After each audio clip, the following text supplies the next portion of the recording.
Hi friends, welcome to Hyderabad travel blogs. ఇప్పుడు మీరు తెలుసుకోబోయేది 120 ఏళ్ల ముందు జరిగిన ఒక బొమ్మ స్టోరీ. అయితే ఇది బొమ్మే కదా అని మీరు అనుకోవచ్చు. దీనికి ఇంత పెద్ద స్టోరీ ఎందుకు వస్తుంది అంటే, ఇది మామూలు బొమ్మ కాదు, ఇది ఒక దయ్యం ఉన్న బొమ్మ. ఇప్పటి వరకు ఈ బొమ్మ చూసిన వాళ్ళకి యాక్సిడెంట్స్ అయ్యాయి, పెళ్ళైన వాళ్ళు డైవర్స్ తీసుకున్నారు, చుట్టాల్లో చాలామంది చనిపోయారు. ఈ బొమ్మతో పెట్టుకుంటే జీవితమే నాశనం అయిపోతుంది. అంత భయంకరమైనది ఈ బొమ్మ. జీవితంలో ఏదైనా చేయొచ్చు, కానీ ఈ బొమ్మ జోలికి మాత్రం వెళ్ళొద్దు. ఈ బొమ్మ ఎక్కడుంది అంటే ఫోర్ట్ ఈస్ట్ మార్టెల్లో మ్యూజియంలో ఉంది. ఈ మ్యూజియం ఎక్కడుంది అంటే యుఎస్లోని ఫ్లోరిడాలో ఉంది. అయితే ఈ ప్లేస్ నార్మల్ ప్లేసే, మ్యూజియం నార్మల్ మ్యూజియమే. ఈ మ్యూజియం కోసం మనం గూగుల్లో సెర్చ్ చేస్తే దాని రేటింగ్ వచ్చేసి 4.5 ఉంటుంది. ఈ బొమ్మను చూసి కూడా చాలామంది దీంట్లో జాబ్ చేయడానికి ఇష్టపడతారు. ఎందుకు అంటే ఈ మ్యూజియంలో శాలరీస్ ఎక్కువ ఉంటాయి. కొంతమంది ఈ బొమ్మను చూడడానికి బెట్ కడతారు. 4 లక్షలు, 5 లక్షలు, 6 లక్షలు అట్లా పెట్టి కడతారు. అయితే బెట్ అయితే కడతారు, కానీ ఎప్పుడైతే దాన్ని చూడడానికి వెళ్తారో అప్పుడు ఎవరు కూడా దాన్ని చూడడానికి డేర్ చేయరు. డబ్బులు పోయినా పర్లేదు కానీ దాంతో రిస్క్ వద్దనుకొని వదిలేసుకుంటారు. ఈ మొత్తం మ్యూజియంలో ఒకే ఒక్క బొమ్మే దయ్యం బొమ్మ ఉంటుంది. ఎప్పుడైనా మనకు ఒక అవకాశం వస్తే బొమ్మను చూడడానికి డైరెక్ట్గా, దాన్ని వదులుకోవడమే మనకు చాలా మంచిది. ఎందుకు అంటే ఆ బొమ్మను డైరెక్ట్గా మనం ఎప్పుడైతే కళ్ళలో కళ్ళు పెట్టి చూస్తామో అది మనతో పాటు వచ్చేస్తుందంట. అయితే ఒకవేళ మనం ఆ బొమ్మను కనుక మన ఫోన్లో ఫొటోస్ తీసుకుందామని ట్రై చేస్తే ఆ ఫొటోస్ అన్ని ఇప్పటివరకు తీసిన ఫొటోస్ అన్ని బ్లర్గానే వచ్చాయంట. ఒకవేళ చూద్దాము అని చెప్పేసి హై ఎండ్ కెమెరాస్ పెట్టి ఫొటోస్ తీస్తే తీయగా తీయగా ఏదో లిటిల్ బిట్ 1 or 2 ఫొటోస్ మంచిగా వచ్చాయంట. అయితే ఈ బొమ్మని ఇది ఇంత డేంజర్ కాబట్టి ఈ మ్యూజియంలో ఒక గ్లాస్ బాటిల్లో బంధించి పెట్టారు. ఫ్రెండ్స్, ఇప్పుడు మనం అసలు ఈ బొమ్మ స్టోరీ ఎప్పుడు మొదలైంది, ఎట్లా మొదలైంది తెలుసుకుందామా. అయితే ఈ బొమ్మ 1904లో కీ వెస్ట్ ఐలాండ్లో ఎలిజబెత్ అండ్ థామస్ ఫ్యామిలీలో ఉండేది ఈ బొమ్మ. అసలు ఈ ఫ్యామిలీకి బొమ్మ ఎలా వచ్చింది అంటే, వాళ్ళ కొడుకైన రాబర్ట్ ఒట్టో అనే అబ్బాయి యొక్క బర్త్డే రోజు వాళ్ళ ఇంట్లో పనిచేసే అమ్మాయి ఆ అబ్బాయికి గిఫ్ట్ ఇచ్చింది ఈ బొమ్మ. సో అతనికి ఆ అబ్బాయికి బాగా నచ్చడం వల్ల ఆ బొమ్మ కూడా అదే నేమ్ పెట్టాడు, రాబర్ట్ అని చెప్పేసి. ఆ బొమ్మ బాగా నచ్చడం వల్ల ఆ బొమ్మతోనే ఆడుకునేవాడు, ఆ బొమ్మతోనే తినేవాడు. మొత్తం ఆ బొమ్మే అతనికి ప్రపంచం అయిపోయింది. అతను అంత ఇష్టపడ్డ ఆ బొమ్మని అల్మారాలో సపరేట్ ప్లేస్లో మంచిగా పెట్టేవాడు. ఆ బొమ్మ ఇంటికి వచ్చినప్పటి నుంచి ఒక 1-2 వీక్స్ వరకు అంతా నార్మల్గానే నడిచింది. ఆ ఇంట్లో ఆ అబ్బాయికి సపరేట్ రూమ్ ఉండేది మేడ పైన. అయితే ఒకరోజు ఉదయం 3:07 సడన్గా అబ్బాయి గట్టిగా అరుపులతో అరవడము, ఏడ్చుకుంటూ ఆ ఇంట్లో బాల్కనీలో మూలకి భయపడి కూర్చున్నాడు. ఆ చప్పుడు విన్న వాళ్ళ పేరెంట్స్ తొందరగా పైకి వచ్చి చూస్తే ఆ అబ్బాయి ఏడ్చుకుంటూ మూల కూర్చున్నాడు. ఏం జరిగింది అని అడిగితే ఆ భయానికి మాటలు రాలేదు ఆ అబ్బాయికి. కొద్దిసేపు అయినాక ఆ బొమ్మను చూపించి ఆ బొమ్మ నడుచుకుంటూ వచ్చి మంచం పైన కూర్చొని నన్నే చూస్తుంది అని చెప్పేసి ఆ అబ్బాయి వాళ్ళ పేరెంట్స్కి చెప్పాడు. అది విన్న పేరెంట్స్ అది అబద్ధమేమో అనుకొని పడుకో అని చెప్పేసి మళ్ళీ ఆ బొమ్మను అల్మార్లో పెట్టేసి కిందికి వెళ్ళిపోయారు.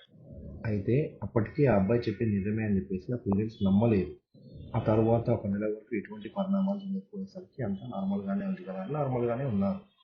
అయితే ఒక నెల తర్వాత సడన్గా ఆ రూమ్లో నుంచి గట్టి గట్టిగా అరుపులు, ఏదో తెలియని భాషలో ఎవరో మాట్లాడడం వినిపించేసరికి వీళ్ళు పైకి వెళ్ళి చూశారు. మళ్ళీ యథావిధిగా సేమ్ మళ్ళీ అదే బొమ్మ అదే మంచం పైన అదే స్టైల్లో అట్లనే కూర్చొని డోర్ వైపు చూస్తుంది. ఈ ఇన్సిడెంట్ చూడగానే పేరెంట్స్ ఏమని డిసైడ్ అయ్యారంటే ఈ బొమ్మను తీసుకెళ్ళి స్టోర్ రూమ్లో పెట్టి లాక్ చేసేద్దామని డిసైడ్ అయ్యి ఆ బొమ్మను తీసుకెళ్ళి స్టోర్ రూమ్లో పెట్టి లాక్ చేసి పెట్టేశారు. ఆ స్టోర్ రూమ్లో పెట్టినప్పటి నుంచి ఎటువంటి అరుపులు లేవు, సౌండ్స్ లేవు, ఏం లేవు, అంతా నార్మల్గా సాగింది. అయితే ఇక్కడ నుంచి మనం ఒక 20 ఏళ్ళ ముందుకు వెళ్తే ఆ అబ్బాయి పెద్దగా అయ్యాడు. పెద్దగా అయ్యి పెళ్లి చేసుకొని పేరెంట్స్తో కాకుండా సపరేట్గా వైఫ్తో వేరే ఇంట్లో ఉంటున్నాడు. అయితే వాళ్ళ పేరెంట్స్ మాత్రం అదే ఇంట్లో ఉన్నారు. కొద్దిేళ్ల తర్వాత వాళ్ళ మదర్ ఫాదర్ ఇద్దరు చనిపోయారు. వాళ్ళు చనిపోయిన తర్వాత అబ్బాయి మళ్ళీ ఏం చేస్తాడు, రిటర్న్ అదే ఇంట్లోకి, అదే పాత ఇంట్లోకి మళ్ళీ వచ్చేస్తాడు. అయితే ఇంటికి రాగానే ఆ అబ్బాయి వాళ్ళ వైఫ్కి చెప్తాడు స్టోరీ. బొమ్మ వచ్చినప్పటి నుంచి ఎలా చేసింది, ఎలా నచ్చింది, ఎలా నచ్చింది, అంత బొమ్మ గురించి వాళ్ళ వైఫ్కి ఎక్స్ప్లెయిన్ చేశాడు. ఇంకేంటి, మళ్ళీ సేమ్ స్టోరీ మళ్ళీ స్టార్ట్ అయింది. మళ్ళీ ఆ బొమ్మ లేవడం, నడవడం, అదే మంచం పైన కూర్చోవడం, మళ్ళీ అబ్బాయి కోసం చూడడం. ఇది చూసిన అబ్బాయి ఏం చేస్తాడు, మళ్ళీ ఆ బొమ్మను తీసుకెళ్ళి స్టోర్ రూమ్లో పెట్టి మళ్ళీ లాక్ చేసి పెట్టాడు. కానీ ఈసారి ఆ బొమ్మను ఏదో ఒకటి చేయాలని ఆలోచించాడు. అయితే కాలుద్దామా అనుకున్నాడు ముందు. ఒకవేళ అది కాలిస్తే దానికి మళ్ళీ కోపం వచ్చి మళ్ళీ ఆత్మ అతనే పట్టుకుంటే అని చెప్పేసి కొంచెం భయపడ్డాడు. సో దాన్ని బయట పడేద్దామన్న భయం వచ్చింది. సో ఒకరోజు ఏం చేశాడు, ఒక చర్చ్ ఫాదర్ని పిలిచాడు. ఇంకా అలాగే అతనితో పాటు ఆ బొమ్మకి మంత్రాలు చేసి దాన్ని బంధించే వాళ్ళని పిలిపించారు. ఆ చర్చ్ ఫాదరు ఆ బంధించే తన ఇద్దరు కలిసి ఆ బొమ్మను బాటిల్లో పెట్టి అల్మారీలో పెట్టి బంధించేశారు. అప్పటి నుంచి అంతా నార్మల్గా ఉండసాగింది. అయితే ఇంకప్పటి నుంచి ఎటువంటి ఇన్సిడెంట్ జరగలేదు. 50 ఏళ్ల తర్వాత రాబర్ట్ అండ్ వాళ్ళ వైఫ్ ఇద్దరు కూడా ఏజ్ బార్ అవ్వడం వల్ల 1974లో చనిపోయారు. అండ్ వాళ్ళకి పిల్లలు కూడా లేరు. అయితే వాళ్ళు చనిపోయిన తర్వాత మైటిల్ రూటర్ అనే అతను ఆ ఇల్లు కొనుక్కున్నాడు. అయితే అతను అక్కడ నుంచి 1974 నుంచి 1994 వరకు అదే ఇంట్లో ఉంది. 1974 నుంచి 1994 వరకు ఆ బొమ్మ జోలికి అయితే వెళ్ళలేదు ఇక. అయితే సడన్గా ఒక రోజు 1994లో ఇల్లు అమ్మకానికి పెట్టేశాడు. అది చూసిన ఇంటి పక్క వాళ్ళు ఏమైంది అసలు, ఎందుకు సడన్గా ఇల్లు అమ్మాలనుకుంటున్నారు అని చెప్తే ఏం చెప్పలేదు అతను. కానీ ఇంటి చుట్టుముట్టు వాళ్ళకైతే అతని ముఖంలో ఒక భయం అనేది కనిపించసాగింది. అంటే ఇంకా మీరే అర్థం చేసుకోండి, ఆ బొమ్మ మళ్ళీ ఏదో ఒకటి చేసింది అని అర్థం. అయితే అతని దగ్గర నుంచి ఎవరైతే పెళ్లి తీసుకున్నారో ఇప్పటి వరకు వాళ్ళకి ఎటువంటి ఘటనలు జరగలేదు. పైగా ఆ ఇంటిని ఒక గెస్ట్ హౌస్ లాగా మంచిగా వాడుకుంటున్నారు. ఎందుకు అంటే అతను ఆ బొమ్మని తన కారులో తీసుకెళ్ళి ఫార్ట్ ఈస్ట్ మాటల మ్యూజియంలో మ్యూజియం వాళ్ళతో మాట్లాడేసి మ్యూజియంలో పెట్టాడు. అసలు ఇక్కడ వచ్చిన చిక్ ఏంటంటే అసలు ఈ బొమ్మ అనేది ఒక కంపెనీలో తయారయ్యేది. నార్మల్గా అన్ని బొమ్మలు ఎలా తయారైతే అలాగే తయారవుతుంది కదా. కానీ మరి ఈ బొమ్మ దయ్యం బొమ్మ ఎలా అయింది? అయితే అసలు స్టోరీ ఏంటి అంటే 1904లో వాళ్ళ ఇంట్లో ఎవరైతే అమ్మాయి పనిచేస్తుందో ఆ అమ్మాయిని బాగా కొట్టేవాళ్ళు, తిట్టేవాళ్ళు, హరాస్ చేసేవాళ్ళు. అయితే ఎప్పటికైనా ఎలా అయినా వీళ్ళ మీద రివెంజ్ తీసుకోవాలనుకున్న ఆ మైడ్ ఏం చేసింది అంటే తీసుకొని దానికి బ్లాక్ మ్యాజిక్ చేసి ఆ అబ్బాయికి బర్త్డే గిఫ్ట్ అని గిఫ్ట్ లాగా ఆ బొమ్మను ఇచ్చేసింది. అయితే ఈ పారానార్మల్ గ్రూప్స్లో ఎంక్వైరీ చేస్తే తెలిసింది ఏంటి అంటే ఈ బొమ్మని స్టెప్ క్లబ్ అనేది ఒక 1992 ఎడిషన్లో బొమ్మను తయారు చేశారు. అక్కడ నుంచి బొమ్మను పర్చేస్ చేశారని తెలిసింది. కానీ ఇంకో విషయం ఏంటి అంటే ఇప్పటికీ ఆ కంపెనీ బొమ్మలు తయారు చేస్తూనే ఉంది. అయితే అసలు ఈ బొమ్మ ఈ మేడ్ ఎక్కడి నుంచి కొనుక్కుందని ఎంక్వైరీ చేస్తే 1904లో ఆ బొమ్మని ఒక కిడ్స్ షాప్ బయట హ్యాంగ్ చేసి ఉంది. ఇది అమ్మడం కోసం తయారు చేసిన బొమ్మ కాదు, ఇది జస్ట్ ఫర్ డెకరేషన్ పర్పస్ అనమాట. అంటే దీన్ని బట్టి మనకు అర్థమైంది అంటే ఆ మేడ్ ఆ బొమ్మని కొనుక్కోరాలేదు, జస్ట్ అక్కడ నుంచి దొంగతనం చేసి తీసుకెళ్ళి బ్లాక్ మ్యాజిక్ చేసి ఆ అబ్బాయికి ఇచ్చేసింది.